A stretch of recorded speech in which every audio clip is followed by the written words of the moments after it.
मौजूद हैं। उत्तर प्रदेश में भारतीय जनता पार्टी के प्रवक्ता हैं और मथुरा से एमएलए भी हैं। आप सभी का स्वागत।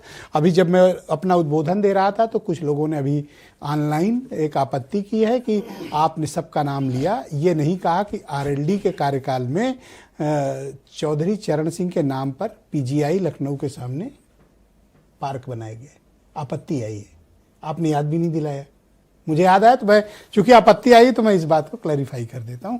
तो राजेश चौधरी मेरे साथ मौजूद है। राजेश जी, आज प्रेरणा स्थल का उद्घाटन हुआ है, लेकिन विपक्ष का आरोप है कि आपने एक जाति के महापुरुषों का, जो आपकी पार्टी की विचारधारा से ताल्लुक रखते हैं, उनकी मूर्तियां लगाई, बाकी जाति को आप भूल गए। देखिए, जब कोई महापुरुष होता है ब्रजेश जी, तो उसको जाति या धर्म और क्षेत्र में नहीं सीमित किया जा सकता है।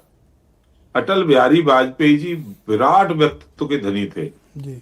अब उनको एक जाति में बांधना, जाति उनकी बताना, ये तो बहुत संकुचित मानसिकता का प्रतीक लगता है मुझको।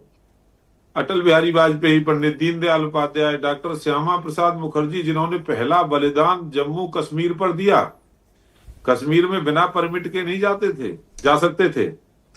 उन्होंने ही कहा अटल जी को, अटल जी आप जाओ, देश की जनता को बताना कि मैंने जो है परमिट सिस्टम को तोड़ दिया है, और अपनी शहादत दी। संदिग्ध परिस्थितियों में उनकी मृत्यु हुई जेल के अंदर।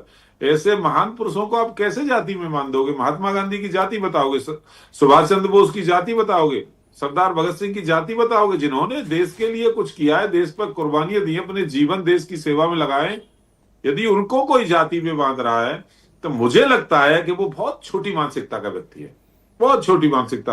अच्छा, जो सरकार में रहता है वो अपनी विचारधारा को आगे बढ़ाता है, और हर विचारधारा में अच्छे लोग पैदा हुए हैं। ऐसा नहीं है कि केवल, मुझे याद है जब मायावती ने अंबेडकर पार्क बनवाया था, आपकी पार्टी अपोजिशन में थी, आपने बहुत क्रिटिसिज्म किया था, कहा 100 करोड़ में पार्क बन रहा है, इस 100 करोड़ से उद्योग धंधा रोजगार हॉस्पिटल बन जाते।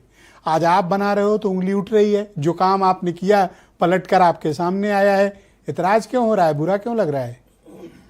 देखिए, अंबेडकर जी का जो योगदान देश की आजादी में था, भारत के संविधान के निर्माण में था, दलितों के उत्थान में था, उसको कोई नहीं नकार सकता है, कोई नहीं नकार सकता है। अब उनकी याद में उन्होंने बनाया है तो हमको तो उससे कोई आपत्ति नहीं है। सर, घनघोर उस वक्त घनघोर आपत्ति थी। मुझे याद है कलराज मिश्रा, विनय कटियार के रोज बयान आते थे, रोज भला बुरा कहते थे वो। हमको क्या आपत्ति हो सकती है? जी, बहुत शुक्रिया आपका, हमारे साथ कृपया बने रहिएगा।